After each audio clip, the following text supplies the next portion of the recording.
मैंने सुना है एक बहुत पुराना वृक्ष था। आकाश में सम्राट की तरह उसके हाथ फैले हुए थे। उस पर फूल आते थे तो दूर दूर से पक्षी सुगंध लेने आते। उस पर फल लगते थे तो तितलियां उड़ती। उसकी छाया, उसके फैले हाथ, हवाओं में उसका वो खड़ा रूप आकाश में बड़ा सुंदर था। एक छोटा बच्चा उसकी छाया में रोज खेलने आता था। उस बड़े वृक्ष को उस छोटे बच्चे से प्रेम हो गया।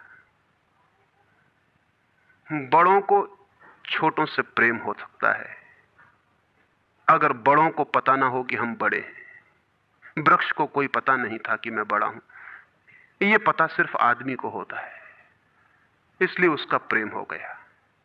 अहंकार हमेशा अपने से बड़ों को प्रेम करने की कोशिश करता है।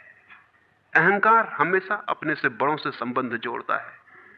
प्रेम के लिए कोई बड़ा छोटा नहीं, जो आ जाए उसी से संबंध जुड़ जाता है। वो एक छोटा सा बच्चा खेलता आता था उस वृक्ष के पास, उस वृक्ष का उससे प्रेम हो गया। लेकिन वृक्ष की शाखाएं ऊपर थीं, बच्चा छोटा था, तो वृक्ष अपनी शाखाएं उसके लिए नीचे झुकाता ताकि वो फल तोड़ सके, फूल तोड़ सके। प्रेम हमेशा झुकने को राजी है, अहंकार कभी भी झुकने को राजी नहीं। अहंकार के पास जाएंगे तो अहंकार के हाथ और ऊपर उठ जाएंगे ताकि आप उन्हें छू ना सके, क्योंकि जिसे छू लिया जाए वो छोटा आदमी है। जिसे न छुआ जा सके, दूर सिंहासन पर दिल्ली में हो, वो आदमी बड़ा आदमी है। वो वृक्ष के शाखाएं नीचे झुकाती जब वो बच्चा खेलता हुआ आता, और जब बच्चा उसके फूल तोड़ लेता तो वृक्ष बहुत खुश होता, उसके प्राण आनंद से भर जाते। प्रेम जब भी कुछ दे पाता है तब खुश हो जाता है। अहंकार जब भी कुछ ले पाता है तभी खुश होता है। फिर वो बच्चा बड़ा होने लगा। वो कभी उसकी छाया में सोता, कभी उसके फल खाता, कभी उसके फूलों का ताज बना के पहनता और जंगल का सम्राट हो जाता है। प्रेम के फूल जिसके पास भी बरसते हैं वही सम्राट हो जाता है, और जहां भी अहंकार गिरता है वहीं सब अंधकार हो जाता है, आदमी दीन और दरिद्र हो जाता है। वो लड़का फूलों का ताज पहनता और नाचता, और वृक्ष बहुत खुश होता, उसके प्राण आनंद से भर जाते, हवाएं सनसनाती और वो गीत गाता है। फिर लड़का और बड़ा हुआ, वो वृक्ष के ऊपर भी चढ़ने लगा, वो उसकी शाखाओं से झूलने भी लगा, वो उसकी शाखाओं पर विश्राम भी करता, और वृक्ष बहुत आनंदित होता। प्रेम आनंदित होता है जब प्रेम किसी के लिए छाया बन जाता है। अहंकार आनंदित होता है जब किसी की छाया छीन लेता है। लेकिन लड़का बड़ा होता चला गया, दिन बढ़ते चले गए। जब लड़का बड़ा हो गया तो उसे और दूसरे काम भी दुनिया में आ गए, महत्वाकांक्षाएं आ गईं, उसे परीक्षाएं पास करनी थी, उसे मित्रों को जीतना था।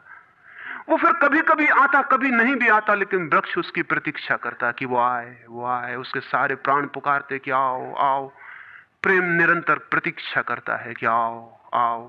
प्रेम एक प्रतीक्षा है, एक अवेटिंग है।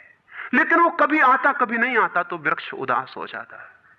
प्रेम की एक ही उदासी है, जब वो बांट नहीं पाता तो उदास हो जाता है, जब वो दे नहीं पाता तो उदास हो जाता है। और प्रेम की एक ही धन्यता है कि जब वो बांट देता है, लुटा देता है, तो आनंदित हो जाता है। फिर लड़का और बड़ा होता चला गया, और वृक्ष के पास आने के दिन कम होते चले गए। जो आदमी जितना बड़ा होता चला जाता है महत्वाकांक्षा के जगत में, प्रेम के निकट आने की सुविधा उतनी ही कम होती चली जाती है। उस लड़के की एम्बिशन, महत्वाकांक्षा बढ़ रही थी। कहां वृक्ष, कहां जाना। फिर एक दिन वहां से निकलता था तो वृक्ष ने उसे कहा, सुनो। हवाओं में उसकी आवाज गूंजी कि सुनो, तुम आते नहीं, मैं प्रतीक्षा करता हूं, मैं तुम्हारे लिए प्रतीक्षा, राह करता हूं, राह देखता हूं, बाट जोता हूं। उस लड़के ने कहा, क्या है तुम्हारे पास जो मैं आऊं? मुझे रुपए चाहिए। हमेशा अहंकार पूछता है कि क्या है तुम्हारे पास जो मैं आऊं। अहंकार मांगता है कि कुछ हो तो मैं आऊं, ना कुछ हो तो आने की कोई जरूरत नहीं। अहंकार एक प्रयोजन है, एक पर्पस है। प्रयोजन पूरा होता हो तो मैं आऊं, अगर कोई प्रयोजन ना हो तो आने की जरूरत क्या है। और प्रेम निष्प्रयोजन है, प्रेम का कोई प्रयोजन नहीं। प्रेम अपने में ही अपना प्रयोजन है, वो बिल्कुल पर्पसलेस है। वृक्ष तो चौंक गया, उसने कहा कि तुम तभी आओगे जब मैं कुछ तुम्हें दे सकूं। मैं तुम्हें सब दे सकता हूं, क्योंकि प्रेम कुछ भी रोकना नहीं चाहता। जो रोक ले वो प्रेम नहीं है। अहंकार रोकता है। प्रेम तो बेशर्त दे देता, लेकिन रुपए मेरे पास नहीं है। ये रुपए तो सिर्फ आदमी की इजाद है, वृक्षों ने ये बीमारी नहीं पाली है। उस वृक्ष ने कहा इसलिए तो हम इतने आनंदित होते हैं, इतने फूल खिलते हैं, इतने फल लगते हैं, इतनी बड़ी छाया होती है, हम इतना नाचते हैं आकाश में, हम इतने गीत गाते हैं, पक्षी हम पर आते हैं और संगीत का कलरव करते हैं, क्योंकि हमारे पास रुपए नहीं है। जिस दिन हमारे पास भी रुपए हो जाएंगे, हम भी आदमी जैसे दीनहीन मंदिरों में बैठ के सुनेंगे कि शांति कैसे पाई जाए, प्रेम कैसा पाया जाए। नहीं नहीं, हमारे पास रुपए नहीं है। तो उसने कहा फिर मैं क्या हूं तुम्हारे पास, जहां रुपए हैं मुझे वहां जाना पड़ेगा, मुझे रुपयों की जरूरत है। अहंकार रुपया मांगता है, क्योंकि रुपया शक्ति है, अहंकार शक्ति मांगता है। उस वृक्ष ने बहुत सोचा, फिर उसे ख्याल आया तो तुम एक काम करो, मेरे सारे फलों को तोड़ के ले जाओ और बेच दो तो शायद रुपए मिल जाएं। और उस लड़के को भी ख्याल आया, वो चढ़ा और उसने सारे फल तोड़ डाले, कच्चे भी गिरा डाले, शाखाएं भी टूटी, पत्ते भी टूटे, लेकिन वृक्ष बहुत खुश हुआ, बहुत आनंदित हुआ।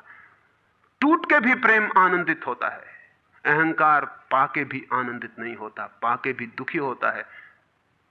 और वो लड़के ने तो धन्यवाद भी नहीं दिया पीछे लौटकर, लेकिन उस वृक्ष को पता भी नहीं चला, उसे तो धन्यवाद मिल गया इसी में कि उसने उसके प्रेम को स्वीकार किया और उसके फलों को ले गया और बाजार में बेचा। लेकिन फिर वो बहुत दिनों तक नहीं आया। उसके पास रुपए थे और रुपयों से रुपए पैदा करने की वो कोशिश में लग गया था, वो भूल गया। वर्ष बीत गए और वृक्ष उदास है और उसके प्राणों में रस बह रहा है कि वो आए उसका प्रेमी और उसके रस को ले जाए, जैसे किसी मां के स्तन में दूध भरा हो और उसका बेटा खो गया हो और उसके सारे प्राण तड़प रहे हो कि उसका बेटा कहां है, जिसे वो खोजे, जो उसे हल्का कर दे, निर्भर कर दे। ऐसे वो वृक्ष के प्राण पीड़ित होने लगे कि वो आए आए आए, उसकी सारी आवाज यही गूंजने लगी कि आओ। बहुत दिनों बाद वो आया। वो लड़का तो प्रौढ़ हो गया था। वृक्ष ने उससे कहा कि आओ मेरे पास, मेरे आलिंगन में आओ। उसने कहा छोड़ो ये बकवास, ये बचपन की बातें हैं। अहंकार प्रेम को पागलपन समझता है, बचपन की बातें समझता है। उस वृक्ष ने कहा आओ मेरी डालियों से झूलो, नाचो। उसने कहा छोड़ो ये फिजूल की बातें, मुझे एक मकान बनाना है। मकान दे सकते हो तुम? वृक्ष ने कहा मकान? हम तो बिना मकान के ही रहते हैं, मकान में तो सिर्फ आदमी रहता है। दुनिया में और कोई मकान में नहीं रहता, सिर्फ आदमी रहता है। सो देखते हो आदमी की हालत, मकान में रहने वाले आदमी की हालत। उसके मकान जितने बड़े होते जाते हैं, आदमी उतना छोटा होता चला जाता है। हम तो बिना मकान के रहते हैं। लेकिन एक बात हो सकती है कि तुम मेरी शाखाओं को काट के ले जाओ तो शायद तुम मकान बना लो। और वो प्रौढ़ कुल्हाड़ी लेकर आ गया और उसने उस वृक्ष की शाखाएं काट डाली। वृक्ष एक ठूंठ रह गया नंगा, लेकिन वृक्ष बहुत आनंदित था। प्रेम सदा आनंदित है, चाहे उसके अंग भी कट जाएं, लेकिन कोई ले जाए, कोई ले जाए, कोई बांट ले, कोई सम्मिलित हो जाए, साझीदार हो जाए। और उस लड़के ने तो पीछे लौट के भी नहीं देखा, उसने मकान बना लिया। और वक्त गुजरता गया, वो ठूंठ रहा देखता, वो चिल्लाना चाहता, लेकिन अब उसके पास पत्ते भी नहीं थे, शाखाएं भी नहीं थी, हवाएं आती और वो बोल भी ना पाता, बुला भी ना पाता। लेकिन उसके प्राणों में तो एक ही गूंज थी कि आओ आओ। और बहुत दिन बीत गए, तब वो बूढ़ा आदमी हो गया था। वो बच्चा, वो निकल रहा था पास से, वृक्ष के पास आके खड़ा हो गया। तो वृक्ष ने पूछा क्या कर सकता हूं और मैं तुम्हारे लिए, तुम बहुत दिनों बाद आए। उसने कहा तुम क्या कर सकोगे? मुझे दूर देश जाना है धन कमाने के लिए, मुझे एक नाव की जरूरत है। तो उसने कहा तुम मुझे और काट लो तो मेरी इस पीड़ से नाव बन जाएगी और मैं बहुत धन्य होऊंगा कि मैं तुम्हारी नाव बन सकूं, तुम्हें दूर देश ले जा सकूं। लेकिन तुम जल्दी लौट आना और सकुशल लौट आना, मैं तुम्हारी प्रतीक्षा करूंगा। और उसने आरे से उस वृक्ष को काट डाला। तब वो एक छोटा सा ठूंठ रह गया और वो दूर यात्रा पर निकल गया।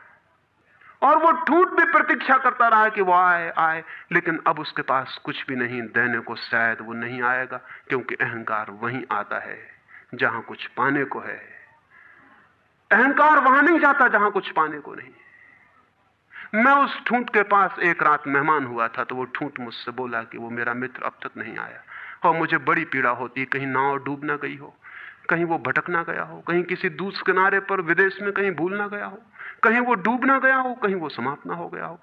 एक खबर मुझे भर कोई ला दे, अब मैं मरने के करीब हूं। एक खबर भर आ जाए कि वो सकुशल है, फिर कोई बात नहीं, फिर सब ठीक है। अब तो मेरे पास देने को कुछ भी नहीं है, इसलिए बुलाऊं भी तो शायद वो नहीं आएगा, क्योंकि वो लेने की ही भाषा समझता है। अहंकार लेने की भाषा समझता है, प्रेम देने की भाषा है। इससे ज्यादा और कुछ मैं नहीं कहूंगा। जीवन एक ऐसा वृक्ष बन जाए और उस वृक्ष की शाखाएं अनंत तक फैल जाएं, सब उसकी छाया में हों और सब तक उसकी बाहें फैल जाए, तो पता चल सकता है कि प्रेम क्या है।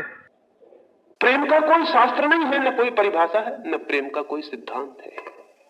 तो मैं बहुत हैरानी में था कि क्या कहूंगा आपसे कि प्रेम क्या है, तो बताना मुश्किल है। आके बैठ सकता हूं, अगर मेरी आंखों में दिखाई पड़ जाए तो दिखाई पड़ सकता है, अगर मेरे हाथों में दिखाई पड़ जाए तो दिखाई पड़ सकता है। मैं कह सकता हूं यह है प्रेम, लेकिन प्रेम क्या है? अगर मेरी आंख में न दिखाई पड़े, मेरे हाथ में न दिखाई पड़े, तो शब्दों से बिल्कुल भी दिखाई नहीं पड़ सकता है कि प्रेम क्या है।